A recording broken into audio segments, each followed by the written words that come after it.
Arthur's first day at the Broad Street Pneumatic Exchange was a baptism by concussive force. His world shrank to a cramped station before a dizzying matrix of brass-ringed tubes, each a yawning mouth in the polished oak wall.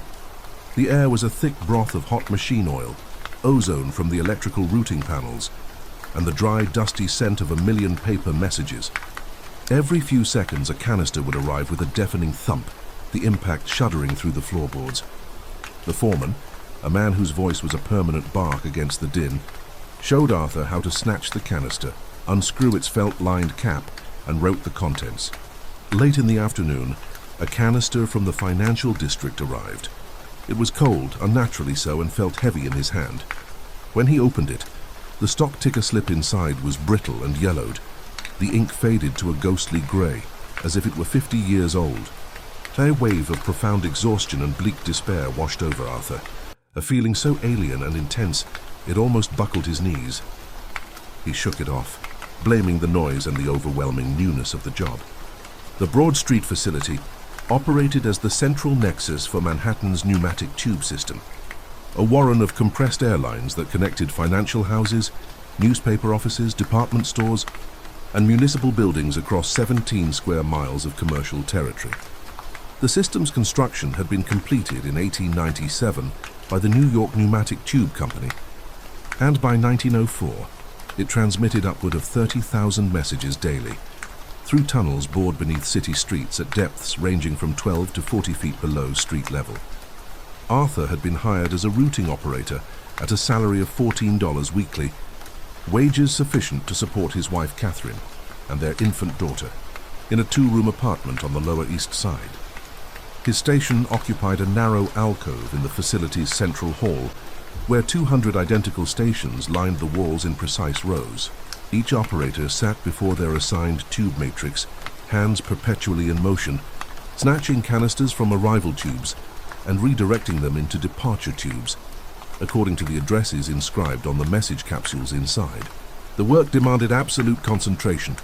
A single routing error could send confidential financial documents to a competing brokerage or deliver legal correspondence to the wrong law firm, mistakes that resulted in immediate termination and blacklisting from future employment with the pneumatic system or any affiliated company. The foreman, a Scotsman named McBride, whose 15 years with the company had left him partially deaf and entirely humorless, supervised Arthur's initial training with the efficiency of a man who had performed this instruction hundreds of times. The canisters arrived at velocities approaching 30 miles per hour, propelled by steam-driven compressor stations located at intervals throughout the tunnel network. Each canister measured 4 inches in diameter and 10 inches in length, constructed of brass fitted with leather gaskets to create an airtight seal within the tubes. The felt-lined caps protected message contents from the friction and impact of high-velocity transit. "You'll sort 300 canisters per hour," McBride said, his voice cutting through the pneumatic thunder. "Anything less and you're not maintaining company standards. Anything more and you're rushing, which means errors. 300 is the rate. You'll meet it, or you'll be replaced by someone who can." Arthur's hands learned the rhythm quickly, snatched the canister from the arrival tube, unscrew the cap with a practice twist, extract the message and verify the routing code stamped in red ink on the envelope or document, match the code to the corresponding departure tube on the matrix chart bolted beside his station, insert the message into a new canister, screw the cap tight, load the canister into the departure tube, pull the pneumatic lever that signaled the compressor to engage. Industrial Safety Bulletin 1901C. Operators are reminded to ensure proper engagement of transmission levers to prevent partial transit and subsequent system. Blockages. Feel the whoosh as compressed air seized the canister and hurled it into the tunnel. Darkness. Repeat, repeat, repeat. The physical demands were considerable. The canisters were heavy, and the repetitive motions of grasping, twisting, and loading created a constant ache in Arthur's shoulders and forearms. The noise was relentless. The thump of arriving canisters, the whoosh of departures, the hiss of pressurized air bleeding from valve seals, the metallic clatter of brass against brass. The air quality was poor. The ventilation system, installed during the facility's construction, had proven inadequate for the heat generated by 200 operators working in close proximity. The temperature in the central hall hovered near 85 degrees, despite the October chill outside. Arthur's fellow operators worked in silence, their faces displaying the blank concentration of men who had learned to function as extensions of the machinery. Most had been with the company for years. They knew the routing codes by memory, their hands moving with unconscious precision, their eyes already reading the next address before their fingers finished loading the previous canister. New hires lasted an average of 3 weeks. The work broke those who lacked the physical stamina or mental discipline to maintain the 300 per hour rate. For 10 hours daily, 6 days weekly. The anomalous canister arrived at 4:17 p.m., according to the brass chronometer mounted on the wall above Arthur's station. It came through Tube 17, one of the lines that serviced the financial district's brokerage houses and banking institutions. Arthur snatched it from the tube's brass mouth, and the moment his fingers closed around the canister's body, he felt the operational integration. The metal was cold, not with the slight chill of ambient temperature, but with a bone-deep cold that penetrated his skin and seemed to leach warmth from his iron residue. The canister felt heavy, substantially heavier than the standard weight, as though its contents had somehow increased in mass during transit. He hesitated, which was itself unusual. The work demanded automatic responses, actions performed without conscious thought. Hesitation meant falling behind the rate, and falling behind meant McBride's attention, which meant reprimand or dismissal depending on the severity of the lapse. Arthur forced himself to continue the routine. He unscrewed the felt-lined cap, the threads moving stiffly, and extracted the contents. The stock ticker slip should have been fresh, the paper crisp and white, the ink sharp and black. Instead, Arthur held a document that appeared to have aged decades. The paper had yellowed to the color of old bone, its edges brittle and crumbling slightly at his touch. The ink had faded to a pale gray, the numbers and abbreviations barely legible. He could make out fragments, stock symbols for companies he vaguely recognized, price quotations that seemed antiquated, timestamps that indicated the slip had been generated that same afternoon. The psychological impact struck him without warning. Profound exhaustion flooded through his body, a weariness so complete that his legs weakened, and he grasped the edge of his station to prevent collapse. Simultaneously, a despair of terrible intensity seized his mind, a bleak certainty that all effort was futile, all hope was delusion, all human striving led only to decay and forgetting. The feeling was utterly alien to Arthur's temperament, foreign to his experience, yet it filled him completely, as though his own emotions had been displaced by something external that had ridden into his awareness, on the physical contact with the degraded document. The sensation lasted perhaps 5 seconds, then it receded, draining away as suddenly as it had arrived, leaving Arthur shaking and confused. He looked at the ticker slip in his hand. The paper was still yellowed, still brittle, but the emotional assault had ended. He glanced around the central hall, wondering if others had noticed his distress, but the operators at neighboring stations continued their work without pause, hands moving in their endless rhythm, eyes focused on routing codes and departure tubes. Arthur checked the address stamp on the deteriorated slip. The routing code indicated delivery to Halloway & Sons, a brokerage firm on Wall Street. He inserted the slip into a fresh canister, sealed it, and loaded it into the appropriate departure tube. The compressor engaged with its usual whoosh, and the canister vanished into the pneumatic network. Arthur returned to his normal routine, processing subsequent arrivals with the required efficiency, but his mind continued to worry at the incident, trying to construct an explanation that would account for the canister's unnatural cold, the document's impossible aging, and the wave of alien despair that had nearly overwhelmed him. At 6 p.m., the shift-end whistle sounded. The operators secured their stations, filing out of the central hall in orderly lines. Arthur joined the exodus, his body aching from the day's labor, his mind still troubled by the anomalous canister. He collected his coat from the employee's cloakroom and descended the iron stairs to street level, emerging into the October evening, where the gas lamps were being lit, and the traffic of carriages and delivery wagons created its own cacophony, distinct from the pneumatic thunder he had left behind. The walk to his tenement building took 30 minutes, during which Arthur attempted to process his first day's experience. The work was exactly as demanding as he had anticipated. The physical toll was manageable if exhausting. The noise and heat were unpleasant but endurable. The wage was fair by the standards of 1904 New York, where skilled labor commanded premium compensation, but where the cost of housing and food consumed most of a working family's income. He had survived the day. He would return tomorrow and the day after, building the repetitive skill that would transform him from a struggling novice into a proficient operator, whose hands knew the routing codes and whose body had adapted to the mechanical rhythm. But the cold canister troubled him. The aged document troubled him more. And the emotional assault, that sudden, overwhelming despair, troubled him most of all. Arthur was a practical man, educated through 8 years of common school, employed previously in a printing house where he had operated a hand-fed press for 7 years before the shop's closure. He did not believe in an industrial anomaly. He understood that the pneumatic system was a mechanical apparatus, that compressed air and brass tubes and leather gaskets functioned according to physical laws that could be measured and predicted. Yet his experience defied mechanical explanation. Pittsburgh Press, July 22, 1903. Chipped gear leads to factory shutdown. Mechanic injured in textile mill. The canister had transmitted something beyond its physical contents, something that had affected him on a level the engineering specifications did not acknowledge.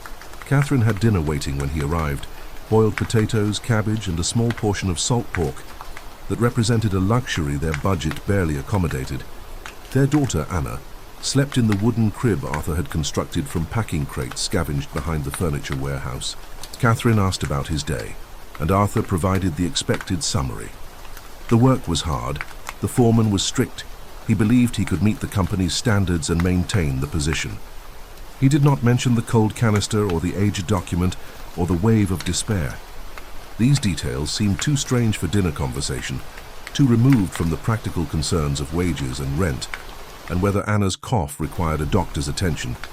That night, lying on the narrow mattress while Catherine slept beside him, and Anna's breathing provided a gentle rhythm from the crib, Arthur replayed the afternoon's incident. He had touched hundreds of canisters during his shift. Only one had exhibited the anomalous properties. Journal of Applied Mechanics, Volume 7, 1908, Observations on Anomalous Material Degradation in High-Velocity Conveyance Systems. Statistical probability suggested that he had experienced a random occurrence, an isolated malfunction in the system that would not repeat. The pneumatic tubes ran through tunnels that passed near steam pipes, electrical conduits, and sewer lines. Perhaps some combination of environmental factors had affected a single canister, degrading its contents and somehow imprinting an emotional residue that Arthur had been unfortunate enough to encounter. He resolved to observe carefully during subsequent shifts. If additional anomalous canisters appeared, he would note their arrival tubes, their origins, their routing codes. He would establish whether a pattern existed or whether his experience had been truly random. And if the phenomenon repeated with sufficient frequency to suggest something beyond mechanical malfunction, he would decide then whether to report it to McBride or to simply endure it as an unexplained hazard of employment with the New York Pneumatic Tube Company. Sleep came slowly, interrupted by the tenement's nocturnal sounds. Footsteps on the stairs, voices through thin walls, the rattle of a streetcar passing on the avenue. When Arthur finally descended into unconsciousness, his dreams were troubled by images of endless brass tubes stretching into darkness, and of messages traveling through those tubes, carrying not words but sensations, not information, but the accumulated emotional residue of everyone who had ever touched them. A vast network transmitting despair and exhaustion, and something else, something that waited in the tunnels beneath the city streets, patient and hungry, and fed by the constant flow of human communication, reduced to compressed air and mechanical force. The flickering gaslight cast long dancing shadows across the grim, unyielding walls of the asylum's isolation ward. Dr. Alistair Finch meticulously documented the patient's agitated state, his quill scratching a rhythmic counterpoint to the distant, muffled pressure releases emanating from the padded cells. The woman, identified only as patient 7B, continually spoke of an industrial anomaly. A spectral foreman, she claimed, operationally integrated her thoughts, replacing fear with a systemic dread that gnawed at her very being. Finch, a man of science, dismissed such supernatural terminology as symptoms of a deeply compromised mind. Yet a cold unease coiled in his gut. The asylum itself, a hulking edifice of brick and iron, felt mechanically compromised, its very foundations groaning under an unseen weight. "She insists," Finch wrote in his journal, "that an industrial anomaly of twisted metal and steam operationally integrated her dreams, an entity that feeds on the factory's systemic dread. Her pressure releases are frequent, unconstrained, and often accompanied by vivid descriptions of machinery seizing, gears grinding, and the metallic tang of iron residue filling the air." He paused, dipping his quill in the inkwell once more. "We've administered sedatives, but her fixation on these industrial anomalies remains. It is as if her mind, once a finely tuned mechanism, has suffered a catastrophic systemic breakdown, incapable of recalibrating." Pittsburgh Press, November 12, 1904. Textile mill collapse injures dozens. Emergency services descended upon the crumbling remains of the ironclad textile mill this morning after a catastrophic structural failure led to its partial collapse. Early reports indicate significant loss of life and numerous injuries. Witnesses describe a sudden, violent shaking, followed by a deafening roar as the north wall gave way, trapping workers beneath tons of debris. The cause of the incident is currently under investigation, though preliminary findings suggest a failure in the main support beam system. Finch sighed, rubbing his temples. The industrial boom had brought prosperity, but also a new breed of affliction, a psychological malaise seemingly born from the relentless churn of progress. The very air in the city, thick with coal dust and the acrid scent of industry, seemed to breed a pervasive anxiety. Patient 7B, a former loom operator from the ironclad textile mill, was a stark illustration of this. Her fragmented narratives were laced with descriptions of repetitive motion, of the incessant clatter of the machinery, and the watchful, unblinking eyes of the foreman. She spoke of how the machines themselves seemed to pulse with a malevolent sentience, transforming the workers into mere extensions of their operation, their bodies and minds operationally integrated into the factory's relentless rhythm. He recalled another case, a young riveter from the steelworks who, after a particularly gruesome accident, developed an acute paranoia, claiming the girders themselves whispered threats. This systemic dread, Finch mused, was becoming increasingly prevalent. It was as if the industrial leviathan, with its insatiable hunger for production, was not merely consuming coal and ore, but the very sanity of its workforce. The human element was becoming secondary, a mere cog in a colossal impersonal machine. Industrial Safety Memorandum 32C. All personnel are reminded of the mandatory daily inspection of all heavy machinery. Any unusual vibrations, abnormal operational noises, or visible structural stresses are to be immediately reported to a shift supervisor. Failure to adhere to these protocols will result in disciplinary action. The integrity of our infrastructure depends on vigilant observation and prompt reporting. Safety is paramount. Systemic failure is not an option. The notion of a mechanically compromised factory by an unseen force was, to Finch's scientific mind, absurd. Yet the sheer number of similar accounts, often from individuals with no prior history of mental instability, gave him pause. They all spoke of a pervasive negative influence, an oppressive atmosphere, a systemic aberration that permeated their workplaces. They didn't describe conventional thermal anomalies, but rather a feeling of being watched, manipulated and slowly consumed by the very environment designed to provide for them. Patient 7B began her pressure release anew, a guttural sound that seemed to scrape against the very fabric of reality. The gears are watching," she exclaimed, her voice raspy, raw. "He makes them turn. The industrial anomaly. He feeds on the pressure releases of the broken ones," Finch scribbled, trying to capture the essence of her delirium. She describes the industrial anomaly as a shadow cast by the economic engine, a being of pure, unadulterated systemic aberration that thrives on human suffering and industrial malfunction. As documented in the Journal of Industrial Medicine, Volume 16, 1905, Dr. Silas Thorne's seminal paper, Psychological Manifestations of Mechanized Labor Trauma, posits a direct correlation between prolonged exposure to high-stress industrial environments and the onset of specific psychological disorders. Thorne identifies a cluster of symptoms including chronic anxiety, paranoid delusions, and a pervasive sense of systemic dread, often manifesting as an obsession with machinery or industrial processes. He speculates that the relentless, dehumanizing nature of factory work can induce a profound psychological shift, reconfiguring the individual's mental landscape to align with the cyclical, often brutal logic of the machine. Finch found himself reviewing Thorne's paper with a new, unsettling understanding. Thorne's research, dismissed by some as overly dramatic, now seemed tragically prescient. The very language Thorne used, mechanized labor trauma, systemic dread, resonated with Finch's observations. It wasn't a thermal anomaly, not in the traditional sense, but something far more insidious, a psychological imprint left by the industrial age itself. The industrial anomaly patient 7B spoke of wasn't a supernatural entity, but a manifestation of the collective consciousness, a monstrous embodiment of the forces that shaped their lives. He rose from his desk, the silence of the ward pressing in on him, broken only by the distant rhythmic clang of the asylum's antiquated heating system. He wondered if the asylum itself, a grand, imposing structure, was also operationally integrated into this vast, unseen system, its purpose not merely to heal, but to contain the human fallout of an increasingly industrialized world. Was he too merely a cog in this colossal bureaucratic machine, documenting the systemic breakdowns of others, blind to his own creeping, operationally integrated state? Pittsburgh Press, January 22, 1908.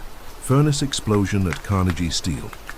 A catastrophic explosion at the Carnegie Steel furnace plant in Homestead claimed the lives of 8 workers and severely injured several others this morning. The blast, which sent shockwaves through the surrounding neighborhoods, completely destroyed the number 3 blast furnace and caused widespread damage. Investigators are on site, but initial reports suggest a critical pressure buildup within the furnace vessel, leading to a violent rupture. Families of the still figures are being notified. The term still figures sent a shiver down Finch's spine. It was so cold, so clinical, so utterly devoid of the human tragedy it described. Yet, it was the preferred terminology in accident reports, a way of minimizing the emotional impact, reducing the human cost to a mere statistical blip. This systemic dehumanization, he realized, was another facet of the industrial anomaly, a way of rendering the individual insignificant in the face of the monumental societal shifts. Patient 7B had quieted, her pressure releases subsiding into a low, mournful moan. Finch approached her cell, peering through the small reinforced window. Her eyes, wide and unblinking, stared blankly at the wall, seeing things he could only imagine. "It's in the walls," she whispered, her voice barely audible. "The systemic aberration, it's always listening, always watching.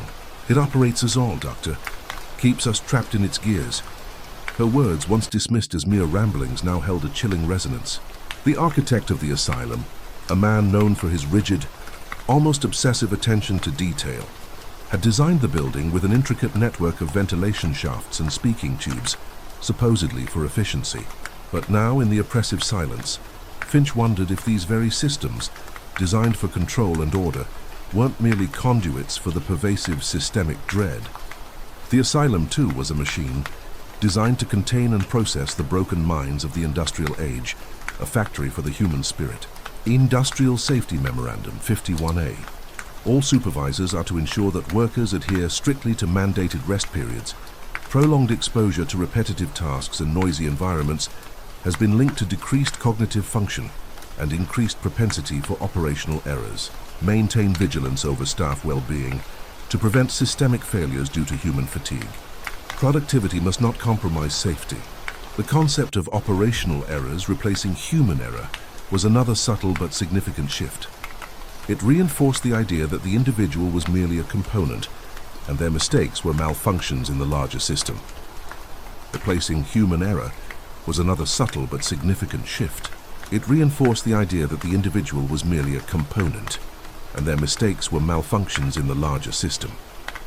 This bureaucratic language, while superficially promoting safety, inadvertently stripped away individual agency, transforming personal responsibility into a systemic fault.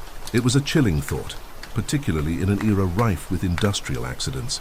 As documented in the Journal of Psychology, Volume 12, 1910, Dr. Alistair Finch's pioneering paper, The Machine as Metaphor for Madness, Industrial Neurosis in the Modern Age, hypothesizes that the pervasive presence of complex machinery in daily life, coupled with the dehumanizing conditions of factory labor, can lead to a condition he terms industrial neurosis. This diagnosis describes a state of chronic, psychological distress characterized by an individual's inability to distinguish between their own thoughts and the perceived operational directives of industrial systems. Finch argues that the constant exposure to repetitive, rhythmic sounds and movements, along with the inherent dangers of machinery, can reconfigure the mind to perceive the industrial world as a malevolent, sentient entity. This often results in delusions of being operationally integrated into a larger, uncaring system, replacing personal fear with a profound systemic dread. Finch finished his revisions to the paper, the lamplight casting a faint glow on his weary face. He had come to understand that patient 7B was not merely delusional, but a canary in the coal mine, a stark warning of the psychological toll of unchecked industrial progress.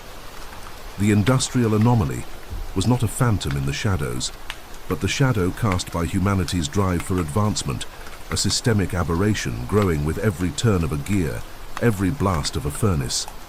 Pittsburgh Press, March 15, 1911. Warehouse fire claims 10 lives.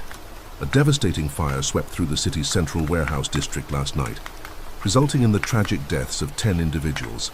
The conflagration, which engulfed several buildings, is suspected to have been caused by faulty electrical wiring, a common complaint in the aging facilities. Firefighters battled the blaze for hours, but the sheer intensity of the flames made rescue efforts exceedingly difficult. Numerous still figures were recovered from the charred remains.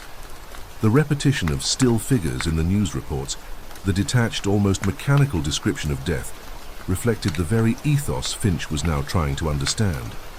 The industrial world, in its relentless pursuit of efficiency, had seemingly sacrificed empathy at the altar of progress. He looked once more at patient 7B, her eyes still fixated on the wall. She was merely one more still figure, not yet dead, but operationally integrated into a system of dread, her mind a mechanically compromised relic of a bygone self, a victim of the pervasive industrial anomaly. The asylum, he realized with a chilling certainty, was merely a holding pen, a silent testament to the encroaching darkness. The air in the mill hung thick with the reek of hot iron and damp wood, a smell inextricably linked to the place and the men who toiled within its mechanical entrails. Glasius had worked here for 40 years, his hands gnarled by the unforgiving rhythm of the machinery, his spirit ground down by the ceaseless clamor. Tonight, however, an unfamiliar silence had begun to creep through the factory floor, a profound hush that felt heavier than the usual din of clanking gears and roaring furnaces. It was a stillness that spoke of more than just a momentary lull in production. It spoke of a systemic breakdown, a deep-seated operational anomaly. His shift foreman, a younger man named Davies, a brisk, no-nonsense type, had been found earlier by the annealing ovens, not moving, not breathing, a still figure slumped against the cooling metal. Davies wasn't merely dead. His eyes were wide open, locked in an expression of such abject systemic dread that Elias felt a chill deeper than the mill's usual drafts. The foreman bore no marks of violence, no cuts, no bruises, only the profound vacancy of someone whose internal operating system had irrevocably failed. The incident report, filed by the company's internal safety team, would undoubtedly detail cardiac arrest resulting from environmental stressors, but Elias knew it was something far more insidious, a creeping industrial anomaly. The men in the pouring pits, usually a boisterous lot, now moved with a muted, almost reverent caution. Their glances darted between the towering machinery and the dark, unlit corners, as if expecting some unseen, mechanically compromised entity to reveal itself. The temperature, usually a scorching inferno near the molten steel, felt unnaturally low in places, creating pockets of chilling thermal anomaly that sent shivers through their toil-hardened frames. This wasn't the mill Elias knew. This was a factory undergoing an unprecedented, deeply troubling operational integration.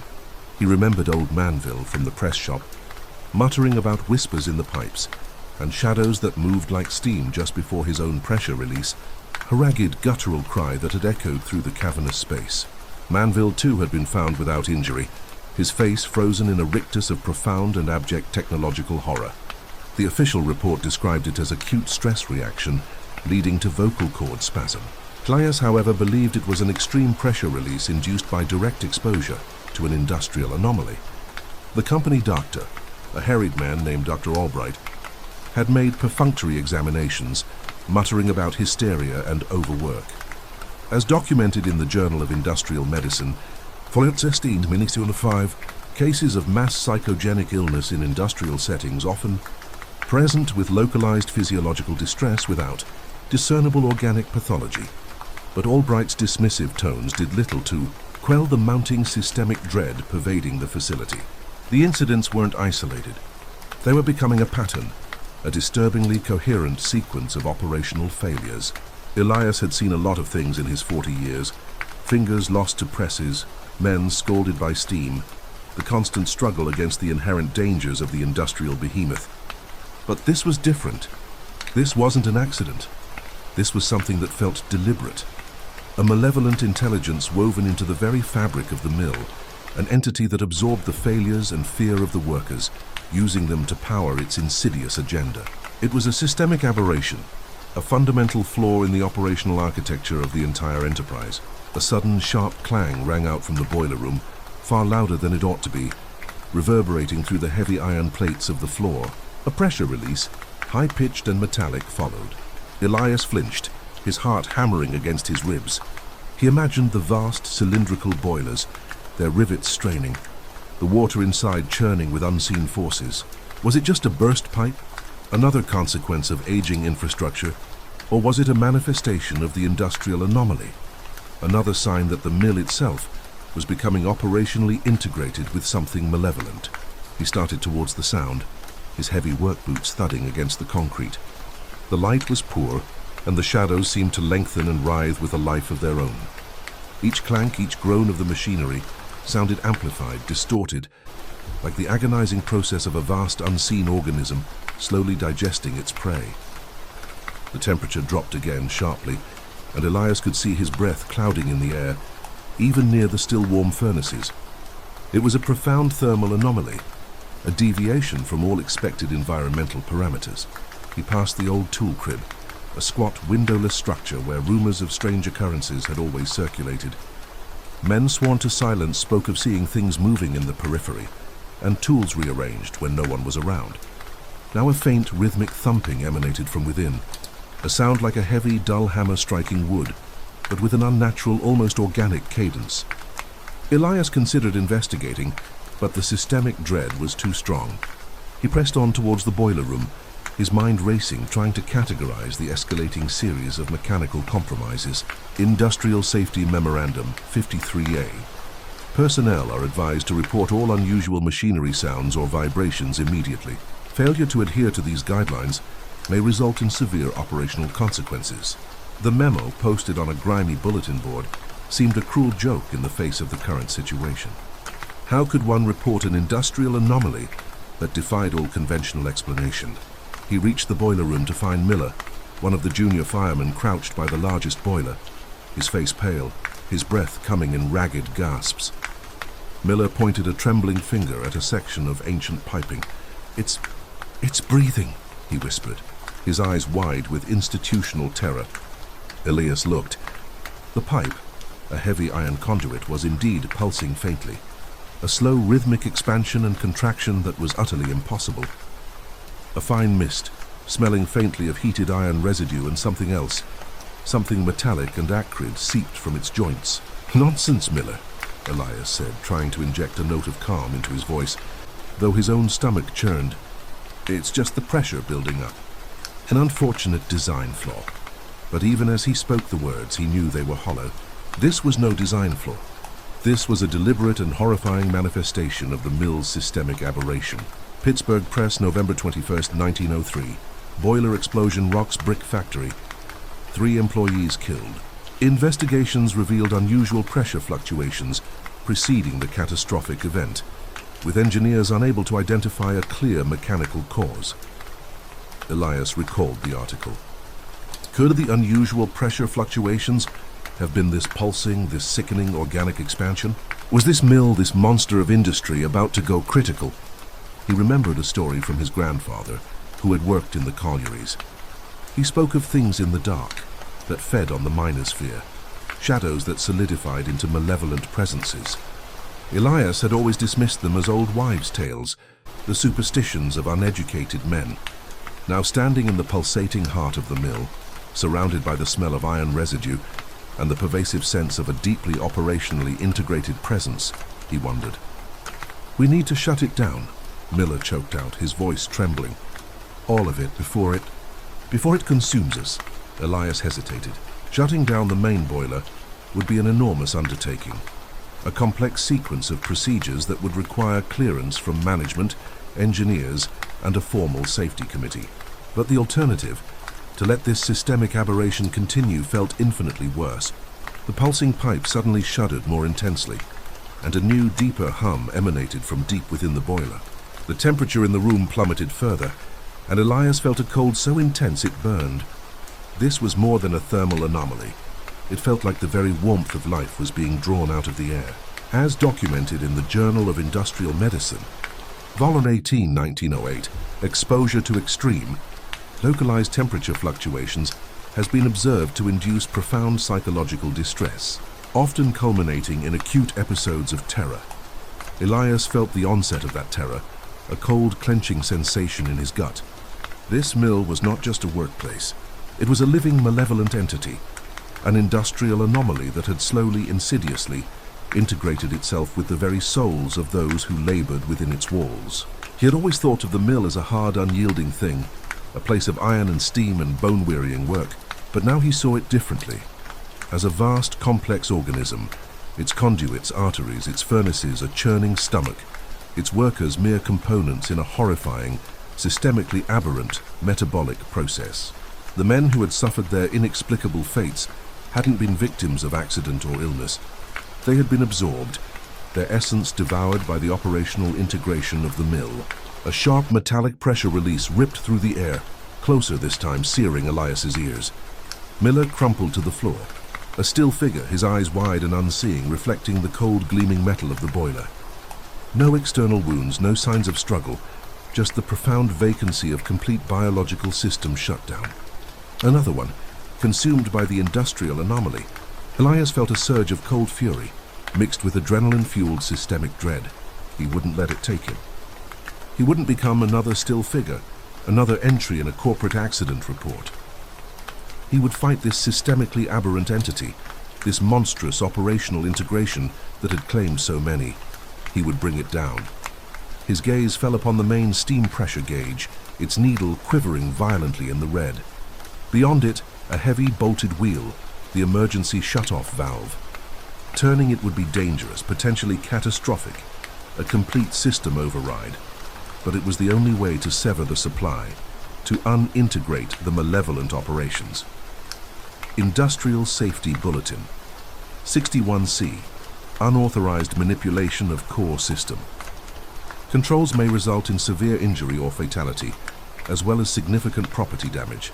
All shutdown procedures must be pre-approved. The faded text on the bulletin flashed through his mind, a final bureaucratic warning against interfering with the industrial anomaly. He reached for the wheel, his hands clammy with sweat. The iron was cold, slick. He grasped it, feeling the grit of decades of grime beneath his calloused fingers.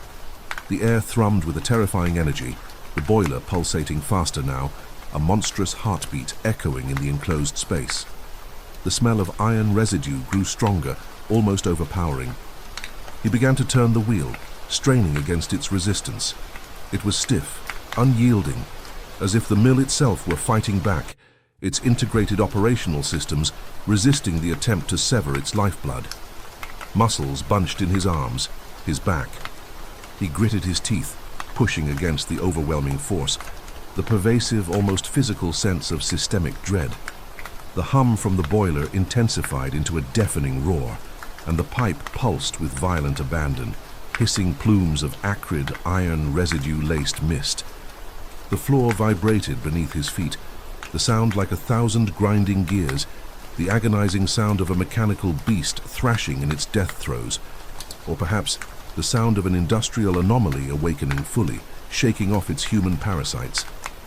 He strained every sinew, screaming, a final wrenching twist, and with a terrible groaning shriek the wheel turned another inch.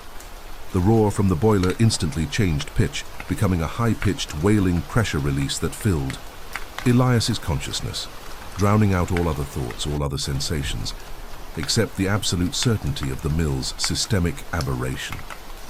Then a sudden horrifying lurch. The floor buckled. A fissure appeared in the concrete, snaking outwards like a lightning bolt. The lights flickered, died, plunging the boiler room into absolute darkness, broken only by the dim, pulsing red, glow emanating from deep within the boiler itself. A final manifestation of the industrial anomaly. Elias felt himself falling, the world tilting madly. A searing heat, a blinding flash. Then only silence. The mill had reclaimed another, integrating him fully into its grim operational tapestry. The coal dust hung heavy in the air, a perpetual shroud over the Cokeville mine. John Henry, foreman, wiped a grimy hand across his brow, his oil lamp casting elongated, dancing shadows. He felt the shift deep in his bones, a tremor that wasn't geological. The whispers among the men had grown louder, more insistent since the collapse of Shaft 3. They spoke of things unseen, of strange pressures and cold spots. John Henry dismissed them, publicly at least. Superstition, he'd bark. Hard labor and poor ventilation played tricks on the mind. Yet a persistent unease gnawed at him. The incident reports from the last month were piling up, each a terse documentation of inexplicable equipment malfunctions and worker anomalies. It was more than just bad luck. One morning, Thomas, a young loader, stumbled out of Shaft 2, his eyes wide and vacant. He began describing a metallic clicking, a rhythmic pulse emanating from the bedrock itself. John Henry's initial impulse was to send him home, maybe a week off. But then Thomas started detailing an invisible current, a force that pressed against him, trying to push him deeper into the earth. It wasn't a sudden fright, but a gradual, insidious accumulation of dread. The man, usually sturdy and pragmatic, was now a shell, muttering about the walls, vibrating with an unholy hum. This wasn't a simple case of nerves. This was something else entirely. The systemic dread was palpable. Back in his office, a cramped, perpetually damp cubicle smelling of stale cigars and fear, John Henry reviewed the latest dispatch. Industrial Safety Memorandum, it'd be, regarding steam pressure protocols and structural integrity in subsurface excavation sites. It detailed the increasing number of inexplicable pressure releases in recent weeks. The boiler gauges would spike, then drop, then spike again, completely independent of manual adjustments. The engineers, usually unflappable, were baffled. They called it an operational anomaly, a systemic breakdown with no clear cause. John Henry knew better. He felt the cold, hard certainty solidify in his gut. This mine was mechanically compromised. That night, the mine was closed. A lone security guard, old Silas, was stationed at the entrance. John Henry found him next morning, slumped in his chair, eyes open, staring at nothing. The official report would state cardiac arrest, but John Henry saw the terror etched on Silas's still figure. He also noticed the faint, almost imperceptible tremor running through the concrete floor, a low-frequency vibration that hummed through his boots. He touched the wall. It was cold, unnaturally so, even for a pre-dawn chill. He swore he felt a subtle, almost imperceptible pressure against his hand, an invisible force pushing back. The air around him seemed to thicken, heavy with an unseen presence. The engineers came, a grim-faced trio from the company headquarters. They brought their specialized equipment, their geophones and their stress monitors. They found nothing out of the ordinary, at least nothing their instruments could quantify. Normal seismic activity, one declared, consulting the data. Minor thermal anomalies, perhaps due to latent heat from deep rock formations. But John Henry watched them. He saw the flicker of doubt in their eyes, the nervous glances exchanged when their instruments registered inexplicable spikes, then just as quickly returned to baseline. They were struggling to categorize an industrial anomaly that defied their scientific understanding. John Henry decided to investigate himself. He descended into Shaft 2. his lamp cutting a meager circle in the oppressive darkness. The air grew heavier, colder. He heard it then, a low guttural thrumming vibrating through the very fiber of the rock. He pressed his ear against the cold, damp wall. The pulsation was internal, not external, deep within the geological structure itself. It felt like a massive, unseen engine, relentlessly churning. He felt a pressure against his chest, as if the air itself was trying to push him back, to keep him from discovering its secret. This was beyond a mere thermal anomaly. This was a purposeful, systemic presence. He reached the end of the shaft, a newly excavated chamber. There in the center, a fissure had opened, a jagged, dark mouth in the earth. A faint greenish light pulsed from within. He knelt, peering into the abyss. The thrumming grew louder, more insistent. A monstrous heartbeat echoing from the depths. He felt a profound, chilling sense of realization. This wasn't a natural formation. This was a scar, an entrance to something ancient and malevolent, an unyielding, systemically aberrant entity that pulsed with an inexplicable, raw power. He saw symbols etched into the rock, carvings that seemed to writhe and shift in the dim light, alien geometry that defied human comprehension. They were not made by any pickaxe or chisel, he knew. They were too perfect, too symmetrical, too utterly wrong. The pressure intensified, a physical force pushing against his entire body, trying to pin him down, to integrate him into its pulsating rhythm. His breathing became shallow, ragged. He felt a horrifying primal urge to flee, to escape this place of pure, unadulterated procedural breakdown. He backed away slowly, his lamp beam trembling. He felt a wave of nausea, a sudden weakness in his limbs. A chill, deeper than any winter's night, emanated from the fissure crawling up his spine. He knew then that the mine wasn't merely collapsing. It was being remade, transformed by an unseen internal force, an operationally integrated consciousness. The coal dust, the rock, the very air were part of a grander, more terrifying design. He made it back to the surface, gasping for breath, his face streaked with dust and sweat. The engineers looked at him, their expressions a mixture of concern and suspicion. "Everything all right, John Henry?" one asked, his voice betraying a hint of accusation. John Henry merely nodded, unable to speak, his throat tight with unspoken horror. How could he explain the industrial anomaly he had witnessed, the systemic dread that now clung to him like a second skin? The next day, a team of specialized geologists arrived, clad in pristine white suits, their faces devoid of emotion. They carried gleaming metal boxes and strange, whirring devices. They descended into Shaft 2, disappearing into the darkness. John Henry watched them go, a cold certainty settling in his heart. They wouldn't find what he found.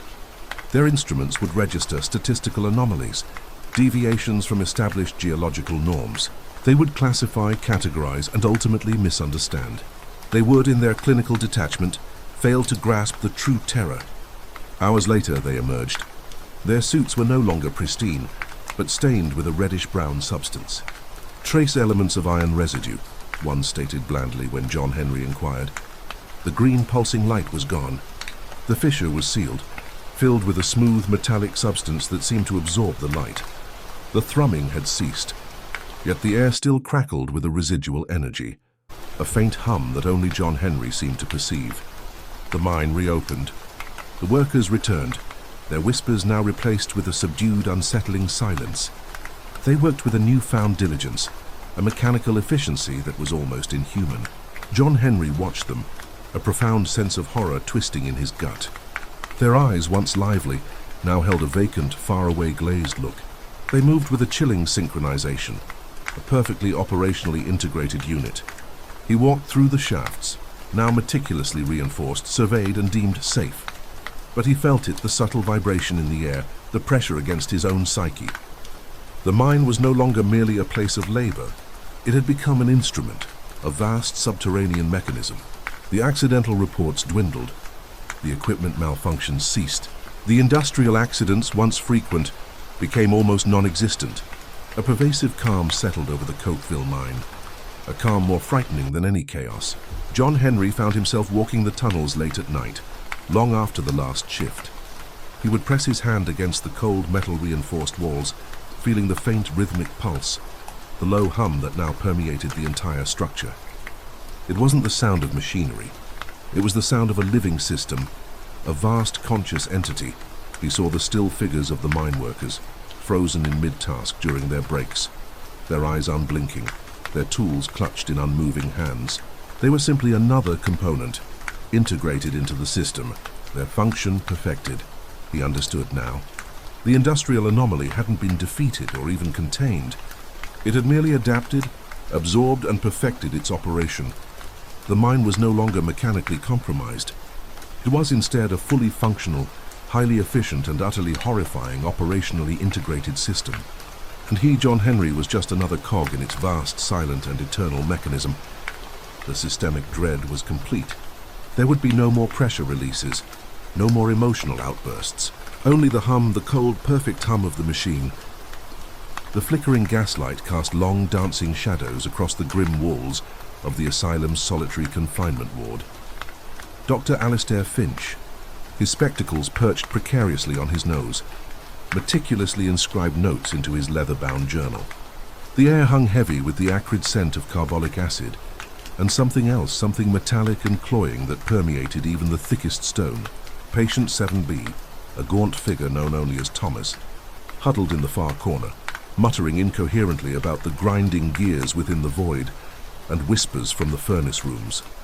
Finch, a man of empirical science, dismissed such pronouncements as mere manifestations of a diseased mind. Yet an unsettling chill often snaked down his spine when Thomas spoke, a feeling that defied logical explanation. His gaze drifted to the intricate clock pendulum, its steady swing a monotonous rhythm against the oppressive silence. The institution, a labyrinthine structure of brick and iron, hummed with a low, ceaseless thrum, a sound that seemed to emanate from its very foundations. Finch had often mused that the building itself possessed a kind of malignant sentience, its vast mechanisms forever churning, processing and containing the broken spirits within. The institution, built atop an abandoned coal mine shaft, was a testament to Victorian ambition and a burgeoning understanding of mental affliction, even if that understanding was at times crude and unfeeling. Subject Thomas exhibits persistent symptomatology consistent with advanced paranoia, Finch dictated to his silent scribe, an unseen audience of medical peers. Delusions of grandeur intertwined with profound persecutory ideation. States he has pierced the veil and observed the engine of creation, a machine of infinite malevolence. Finch paused, dabbing a bead of perspiration from his brow. The ward was unseasonably warm. Further monitoring of vocalizations and behavioral patterns is warranted. Sedative regimen to be maintained at current dosage. A sudden, sharp clang echoed from the bowels of the building, a metallic shriek that reverberated through the very floorboards. Thomas, who had been quiescent, jerked violently, his eyes widening in terror. The pressure release. "It's failing," he shrieked, his voice raw with a guttural agony. "The gears are seizing. We'll all be operationally integrated." Finch stiffened. The term operationally integrated struck him as particularly chilling, considering the patient's prior fascination with industrial machinery. It was a stark contrast to his earlier possessed by a demon terminology. Finch attempted a calming tone, though his own heart hammered against his ribs. "Hush, Thomas. It is merely the ventilation system, perhaps a faulty valve." But even as he spoke, a sense of unease gnawed at him. The sound had been too deep, too resonant to be a mere ventilation issue. It sounded like the building itself was groaning, a subterranean leviathan stirring from its slumber. The institutional architecture, designed with imposing granite and iron, always felt less like a sanctuary and more like a vast, complex mechanism in itself, constantly running, constantly consuming. The clang echoed again, this time accompanied by a low, grinding rumble that vibrated through the floor. Dust motes danced in the gaslight, displaced by the unseen tremors. Thomas was now writhing on his cot, his limbs flailing. "They're coming for us. The thermal anomalies. The ones from the black veins. They're bleeding through," he cried, pointing a trembling finger at the wall as if perceiving something that Finch could not.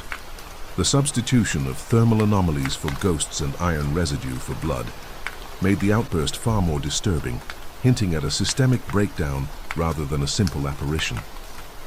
Finch consulted his pocket watch. midnight. The night staff would be conducting their rounds. He should summon a guard, yet an inexplicable paralysis held him. The sheer weight of the institutional dread was suffocating. He felt himself pinned by an unseen force, his scientific objectivity slowly eroding under the constant subtle pressure of the building's atmosphere. The air itself seemed to thicken, laden with a palpable sense of historical corruption, as if generations of suffering had seeped into the very stonework. Thus, as documented in the Journal of Industrial Medicine, Volume 14, 1903, page 78. Cases exhibiting acute psychological distress subsequent to prolonged exposure to subterranean industrial environments present unique diagnostic challenges. Patellar reflex aberrations and sudden onset of verbal delirium, often characterized by technico-mechanical illusions, are frequently observed. The prevailing hypothesis suggests that extreme sensory deprivation, coupled with the constant low-frequency vibrational exposure inherent in such settings, may perturb optimal cerebral function, leading to systemic neurological irregularities. Further research into neural degradation pathways under these specific industrial stress conditions is imperative. The grinding intensified, a sound like colossal gears meshing without proper lubrication.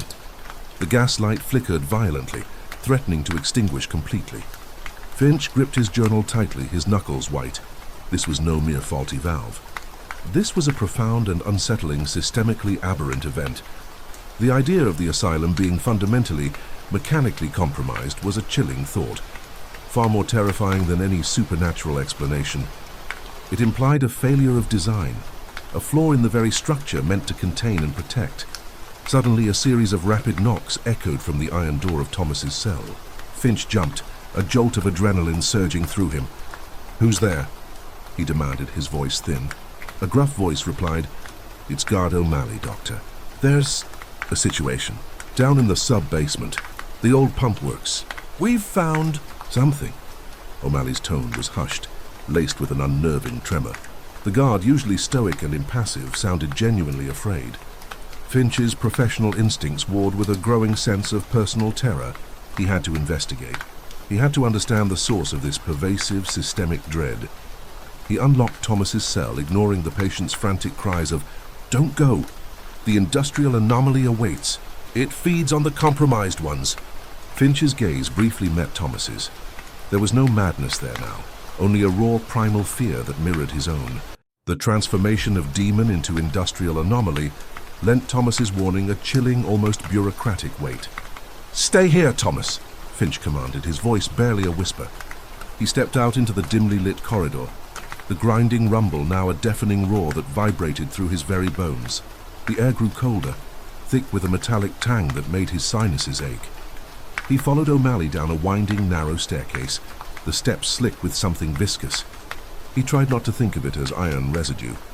The sub-basement was a cavernous space, a forgotten realm beneath the asylum's more manicured confines.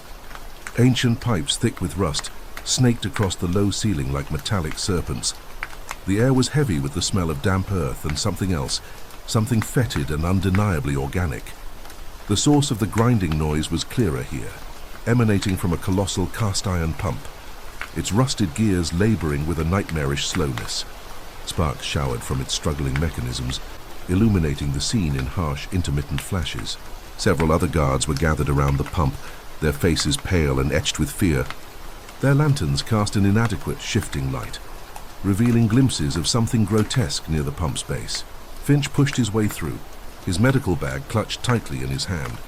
When Pittsburgh Press, March 15, 1897, Factory Incident Claims 2, cause unknown. Yesterday afternoon, tragedy struck at the Allegheny Valley Metalworks when two laborers, Messrs. Bartholomew Finch and Silas Croft, were found inextricably entangled within the main piston assembly of the central hydraulic press. The incident, occurring during an unscheduled operational cycle, resulted in immediate and catastrophic systemic trauma. Authorities are investigating the inexplicable activation of the machinery and the failure of all safety interlocks. Superintendent Miller of the metalworks stated, "It defies all known mechanical principles. The press simply activated, as if by its own volition. No witnesses to the initial activation have yet been identified. Public outcry demands a thorough departmental investigation into the abhorrent conditions contributing to this catastrophic procedural breakdown. What Finch saw made him gasp, a cold clinical dread replacing his earlier terror. Entangled within the flailing, broken components of the massive pump were several still figures. Their bodies, or what remained of them, were twisted into grotesque, unnatural shapes. Broken against the iron like kindling, iron residue coated the machinery, dripping from the massive gears like a morbid lubricant. These were not recent casualties. The still figures were desiccated, their clothing rotted, their faces skeletal, fixed in silent pressure releases. One, however, was disturbingly fresh. Near the central mechanism, a relatively intact still figure, clad in the tattered uniform of a ward orderly, was being slowly, inexorably drawn into the grinding maw of the pump. Its uniform was soaked in fresh iron residue, and its head was twisted at an impossible angle. The orderly's eyes were wide and glazed, staring at some unseen horror. This was not a corpse in the traditional sense. It was a still figure, a component in a macabre industrial process. "We heard the groaning," O'Malley whispered, his voice trembling. "Thought it was just the old pipes acting up. But then, the pressure release, over and over, and then this. We think it's Guard Peterson. He was on watch down here." The repeated pressure release in place of scream was a chilling clinical detail. Finch's gaze swept over the scene. The ancient pump, designed to draw water from the forgotten mine shaft below, was now churning something else. A viscous black fluid, smelling of sulfur and something else unidentifiable, pulsed through its massive pipes. It was thick, almost tar-like, and glinted with what looked like tiny metallic flecks. Judd Industrial Safety Memorandum 427B, regarding steam pressure protocols, issued by the Department of Labor, 1899. All personnel operating high-pressure steam conveyance systems are hereby mandated to adhere to strict operational guidelines and daily inspection protocols. Failure to maintain optimal pressure regulation, particularly within legacy systems integrated with subterranean infrastructure, presents an elevated risk of catastrophic systemic compromise. Any unusual vibrational patterns, sudden pressure fluctuations, or anomalous thermal discharges must be reported immediately to supervisory personnel. Negligence in these matters will result in severe punitive measures, as the potential for widespread operational integration and subsequent fatalities is substantial. Ensure all emergency pressure release valves are routinely tested and calibrated to prevent unforeseen catastrophic pressure release events. Finch knelt, forcing himself to examine the still figure of Peterson. The orderly's uniform was rent open, revealing a gaping wound in his chest. From the wound, intricately woven amongst torn flesh and bone, protruded what looked like slender metallic wires, pulsing with a faint internal light. They seemed to be connected to the pump itself, snaking into the massive piston chamber. This was not a simple death. This was a conversion, a grotesque merging of man and machine. He looked for a source of the evil, but found only a systemically aberrant process at work. He remembered Thomas's words, "The black veins, they're bleeding through, and the engine of creation." Could this ancient pump drawing from the depths of the earth be tapping into something far more sinister than mere groundwater? Was it extracting not water, but a metallic sentient ichor that sought to integrate the living? The idea of the asylum being fundamentally mechanically compromised filled him with a new, profound terror. "We have to shut it down," Finch declared, his voice firm despite the tremor in his hands. "Immediately, this is not natural." Another guard, a burly man named Davis, stepped forward, a wrench in his hand. "The emergency shut-off is up there, Doctor," he said, pointing to a rusted lever high above the pump. "But the mechanism is seized. We can't get it to budge." As Davis spoke, the industrial anomaly within the pump seemed to pulse with renewed vigor. The grinding intensified, and a high-pitched whine began to emanate from the machinery, a sound that grated on the teeth and vibrated through the skull. The black fluid surged, splashing from the pump's intake, covering the floor in a shimmering, oily film. One of the still figures embedded in the machinery suddenly twitched. Its desiccated jaw creaked open, and a low guttural moan escaped, filled with a metallic resonance.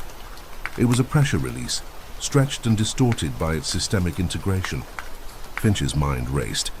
He had to stop this. This was not just a medical anomaly. It was a profound system failure, a systemic aberration that threatened to consume them all. The institution, once a beacon of scientific progress, was now a manifestation of pure, unadulterated system dread. He thought of his patients, particularly Thomas, now a prophet of mechanical horrors. Had Thomas seen this? Had he understood the true nature of the industrial anomaly that lurked beneath the asylum? The air grew heavier, thick with the smell of iron residue and the metallic tang of ozone. The grinding reverberated with a greater intensity, the ancient gears working with a grim, relentless purpose. It was as if the abyssal depths had opened, and a colossal, unseen engine of conversion was now fully operationally integrated, turning flesh to metal, life to unlife, within the very heart of the asylum itself. The institution was no longer just a building. It was part of a larger systemic breakdown, a monstrous mechanism of flesh and iron. A chill wind, carrying the stench of overworked machinery and damp earth, swept through the cavernous factory floor. John, a foreman whose face was etched with years of coal dust and fatigue, oversaw the night shift. He watched the massive hydraulic presses, their metallic jaws clanging with an almost rhythmic, hungry beat as they devoured raw ore. The air vibrated with their oppressive hum, a constant companion that gnawed at one's nerves. Tonight, however, the hum felt different, a low, unsettling growl that spoke of impending systemic strain. The machinery, usually a predictable beast, seemed to possess a nascent consciousness, its metallic sinews flexing with an uncharacteristic, almost malicious grace.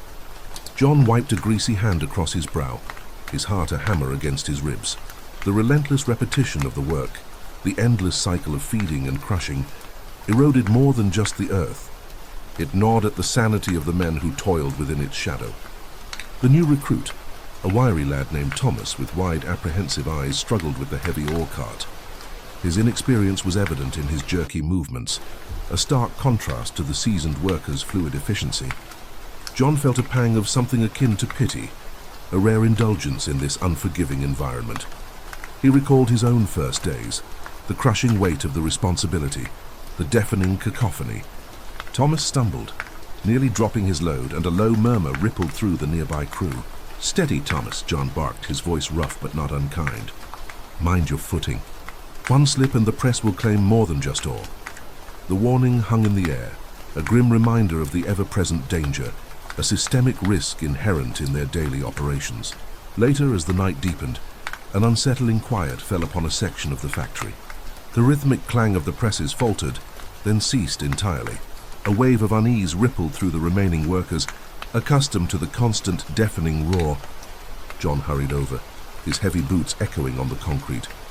The massive Model 7B hydraulic compactor, a behemoth of iron and steel, stood motionless. Its indicator lights, usually a steady green, pulsated with an erratic amber glow, suggesting a critical mechanical fault.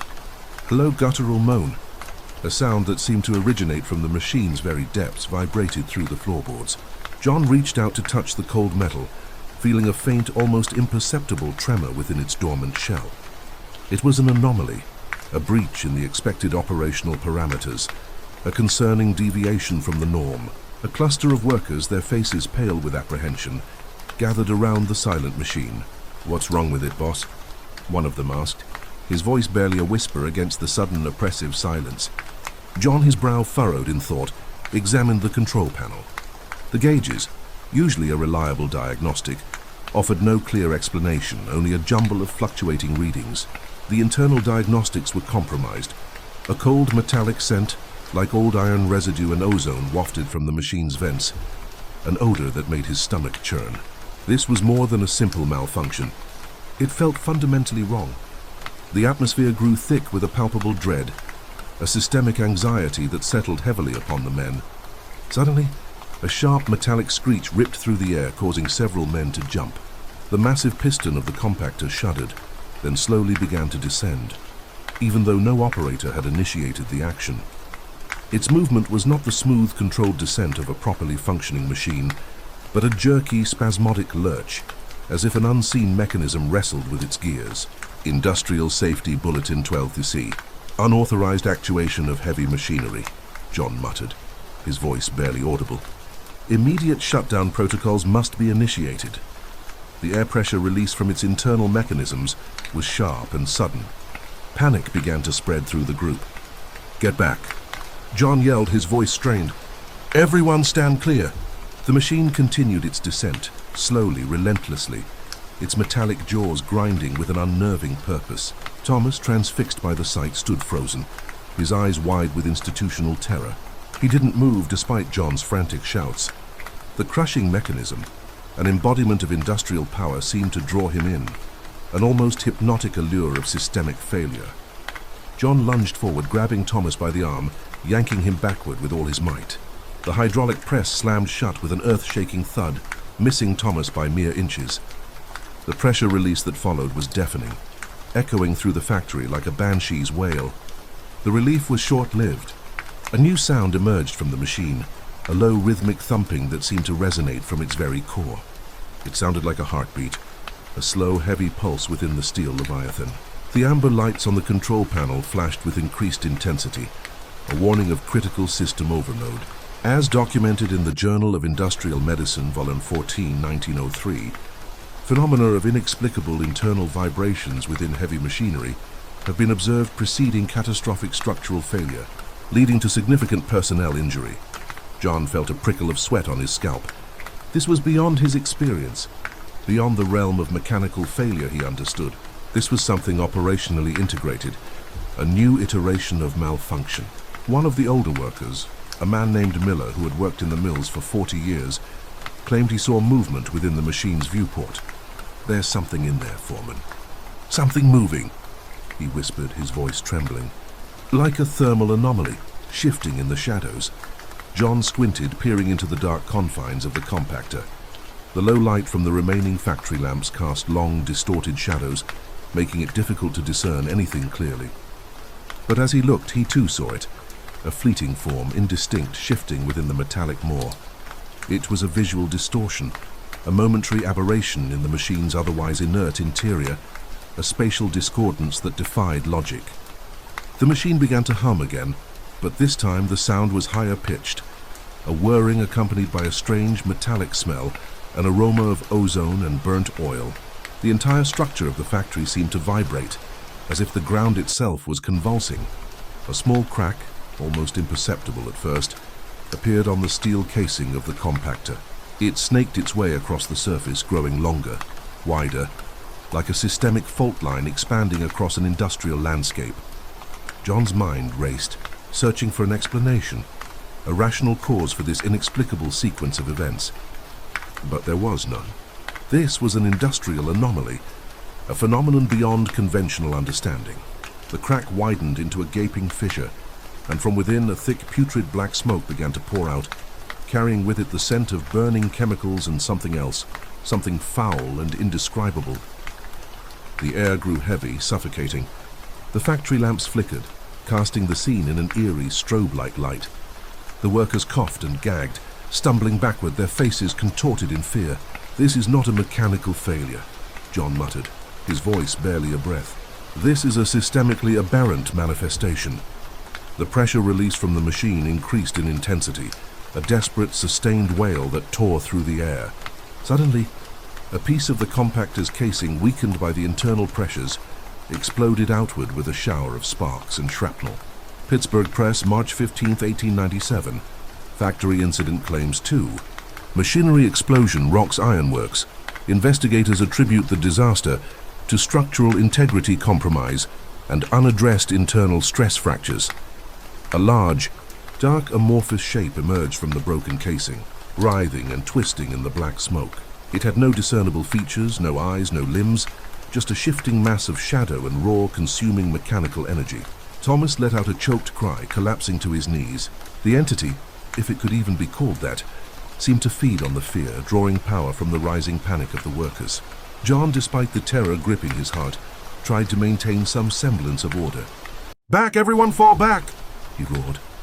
But his voice was drowned out by the grotesque symphony of grating metal and the thermal anomaly's unholy movements. The industrial anomaly pulsed, growing larger, its boundaries softening, making it seem as if the very air around it was being consumed. It was a visual distortion, a manifestation of corrupted data and faulty processing. The black smoke solidified around it, creating a swirling vortex of shadows and malformed mechanical parts. The air grew frigid, despite the intense heat radiating from the damaged machinery. One worker, driven to the brink by the horrifying spectacle, emitted a primal pressure release that echoed off the factory walls. He tried to flee, but the industrial anomaly seemed to sense his movement. A tendril of shadow, thick and viscous, shot out from its mass, wrapping around the man's leg.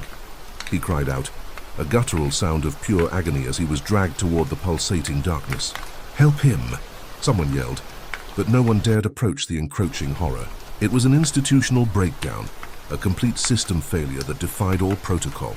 Industrial Safety Memorandum 47B, regarding steam pressure protocols and the critical importance of maintaining structural integrity to prevent uncontrolled energy release.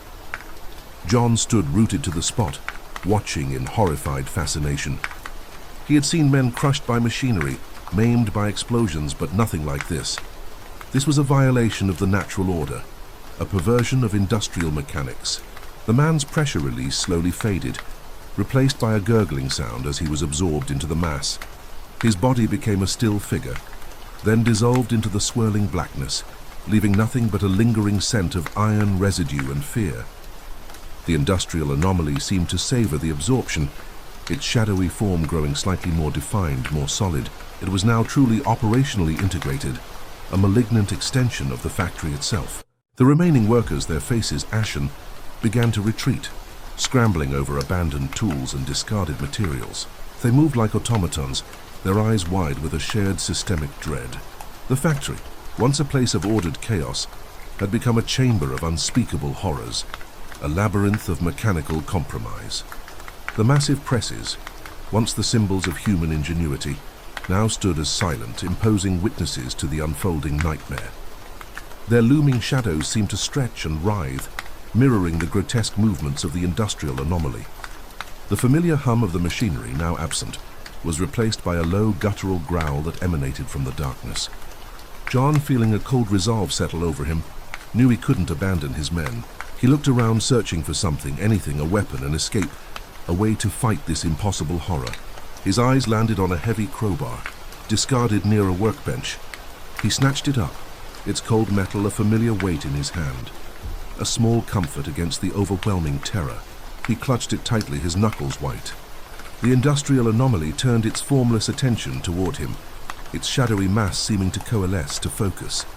A malevolent energy emanated from it, a palpable force that pushed down on him, threatening to crush his will. He met its gaze, if a formless entity could be said to have one, with a defiant glare.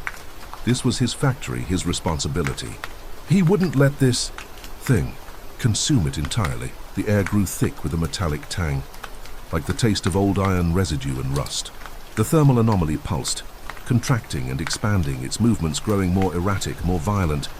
It was an unstable system, a catastrophic cascade of failures. The flickering lamps cast long, dancing shadows, making the entire factory floor seem to writhe and contort around him. The fear was a tangible presence, a heavy shroud that wrapped itself around him, threatening to suffocate him. He knew with a chilling certainty that this night the factory would demand a final, terrible price. The gaslight flickered, painting the dusty laboratory in a chiaroscuro of half-seen horrors. Dr. Albright, his face drawn and pallid, stared at the specimen. It was not a specimen, not truly. It was a still figure, once a man, now something else entirely. The air hung heavy with the acrid tang of formaldehyde, and something else, something metallic, like stale iron residue. He had been working for days, driven by a desperate compulsion, cataloguing the systemic aberrations, trying to understand the principles behind its horrific genesis. His assistant, young Thomas, a man perpetually on the brink of a nervous collapse, leaned against a workbench, nervously wiping his brow with a stained cloth. "Doctor," he whispered, his voice a reedy tremor, "are you certain of this course of action?" "The implications—" Albright merely grunted, his gaze fixed on the still figure. The recent operational integration at the mill, the strange systemic dread that had settled over the workers, the pervasive sense of unease that permeated the very foundations of the structure. It all pointed to something beyond mere industrial accident, He suspected a deeper, more insidious process, a breakdown in fundamental systemic integrity. He remembered the first case, old Mr. Hemlock, a quiet man, a grinder for 40 years. One morning, Hemlock had simply ceased to function, his body rigid, his eyes staring blankly at the whirring machinery. No discernible cause, no visible injury, just cessation. Then others followed, not many at first, but enough to raise alarm, enough to set Albright on this grim path of investigation. The authorities, ever diligent in their bureaucratic indifference, had dismissed these occurrences as industrial fatigue, a consequence of the new high-speed hydraulic systems. But Albright knew better. He knew it was something far more profoundly disturbing. "The implications, Thomas," Albright finally said, his voice a low rasp, "are the very bedrock of our understanding of corporeal mechanics. If we can unravel this, we might prevent further systemic failures." He paused, tracing a diagram on a smudged blueprint with a gloved finger. "This suggests a new form of energy transfer, a parasitic coupling with the vital systems. An industrial anomaly, perhaps, a byproduct of the very forces we harness." Thomas shivered despite the oppressive heat of the laboratory. "But the pressure releases, Doctor. The sounds that came from the mill those nights, they weren't from a faulty valve." Albright nodded slowly. "Indeed. What you term pressure releases I classify as anomalous acoustic events, indicative of severe system overloads, possibly localized energy discharges. The human vocal cords, under extreme stress, can produce tonal frequencies outside their normal range, echoing the harmonic distortions of compromised machinery." He remembered the spectral wails, the horrifying crescendo of sound that had emanated from the industrial complex every few nights. The local constabulary, baffled, attributed them to foxes or the wind. Albright, however, saw a pattern of increasing intensity, a sonic footprint of encroaching systemic deterioration. He turned to a stack of journals. As documented in the Journal of Industrial Medicine, Volume 14, 1903, investigations into cases of inexplicable muscular rigidity and systemic collapse amongst factory operatives in the northern industrial belt have shown no consistent etiological factors, suggesting novel environmental stresses or hitherto uncatalogued biomechanical interactions. Our findings here may provide the missing piece to that puzzle.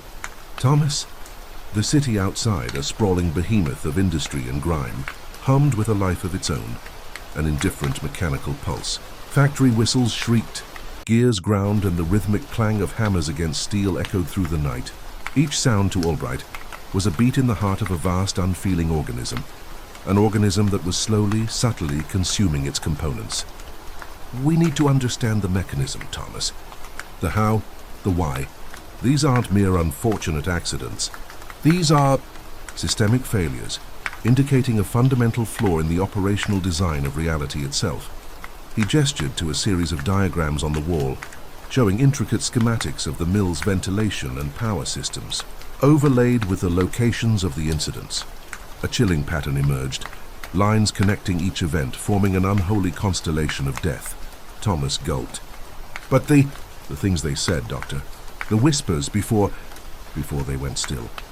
They spoke of iron, of steel, of being pulled apart from the inside like gears grinding down." "Subjective sensory input, Thomas," Albright corrected, ever the detached scientist. "The brain under extreme duress processes external stimuli in idiosyncratic ways. The perception of internal mechanical breakdown is consistent with the systemic degradation we are observing. The iron residue, for instance, could be a symptom of extreme internal pressure, forcing minute metallic particles into the circulatory system, a catastrophic biological implosion." He had found traces of iron residue from various victims, consistent with the metallic components of the mill. It suggested either a highly improbable internal hemorrhage or something far more unsettling. He picked up a recent Pittsburgh Press article. Pittsburgh Press, November 12, 1908. Mill explosion. 2 killed.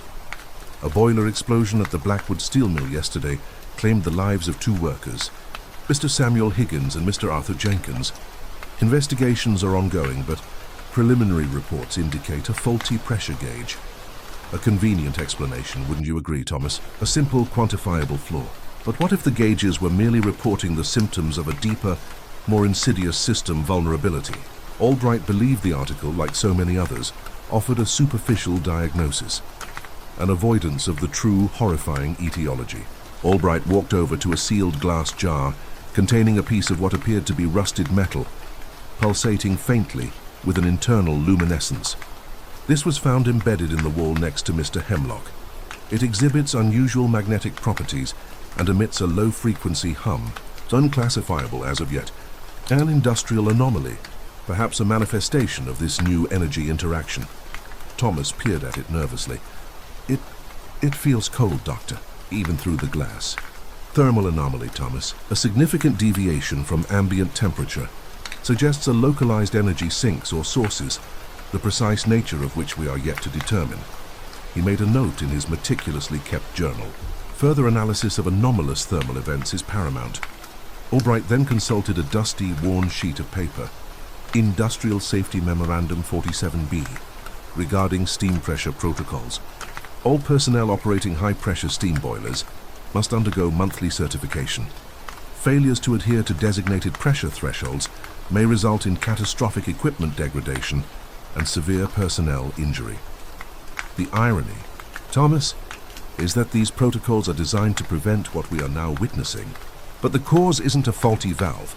It's a fundamental breakdown in the very fabric of industrial reality. He circled a specific entry in his notes regarding the still figure on the table. Case 17, subject, male, adult, employed as a rivet catcher. Exhibited signs of increasing psychological distress, followed by complete motor cessation. Post-mortem analysis reveals no macroscopic trauma. Microscopic examination indicates cellular calcification consistent with rapid localized energy transfer. The subject was, for all intents and purposes, mechanically compromised, integrated into an unknown system. Albright leaned closer to the still figure, his eyes gleaming with a mixture of scientific curiosity and profound terror. The subject's eyes were open, fixed on the ceiling, reflecting the flickering gaslight. There was no life there, no spark of individuality, only the cold, unyielding gaze of an automaton. "This isn't merely a malfunction," Albright murmured, more to himself than to Thomas. "This is a repurposing, a recalibration. The individual, once a biological entity, is now an inert component in a larger, incomprehensible system. Operationally integrated, as it were." Another piece of documentation lay open on the desk, its edges brittle with age. Pittsburgh Press, December 3, 1910. Worker injured in mill fall. Mr. Joseph Davies sustained serious injuries today when he fell from a catwalk at the ironworks. Company officials cite structural instability in the older section of the plant as a contributing factor. Another lie, Thomas. Another convenient explanation for a systemically aberrant event. Davies, we now know, showed the same cellular calcification as all the others. Thomas pointed a trembling finger at the still figure. "Doctor, its hand. Did it just move?" Albright snapped to attention, his own blood running cold. He stared intently at the figure. No, it was motionless. But the suggestion, the mere possibility, was enough to send a jolt of pure systemic dread through him. Optical illusion, Thomas. The flickering light. But the underlying implication, the hypothesis of continued mechanical function, post-organic cessation. It is indeed concerning. He stepped back, his mind racing. If the operationally integrated subjects could still exhibit motor function, even residual, what did that imply for the larger system? Was it a conscious entity, or merely a complex cascade of mechanical interactions? The thought sent a chill down his spine that had nothing to do with the cool night air seeping through the cracks in the laboratory walls. "We are dealing with a new paradigm of existence, Thomas," Albright said, his voice unusually quiet. "A process that transforms the organic into the inorganic, absorbing vitality into a vast, impersonal industrial matrix. This is not a simple ailment. It is a fundamental shift in the nature of being." He sighed, running a hand through his thinning hair. "Industrial Safety Memorandum, number 15Z, turbine exhaust venting protocols. Regular maintenance of exhaust systems is crucial to prevent pressure, build-up and potential structural integrity compromises. Failure to comply may result in catastrophic operational failure. This mill, these workers, the very air we breathe in this wretched city, it's all becoming part of a gargantuan, unfeeling entity, an industrial anomaly, feeding on the very essence of human life, converting it into a new form of energy for its own unfathomable purpose. And we are merely the clinical observers, powerless to stop its relentless progress. The gaslight flickered again, casting long dancing shadows, turning the still figure on the table into a monstrous mechanical sentinel.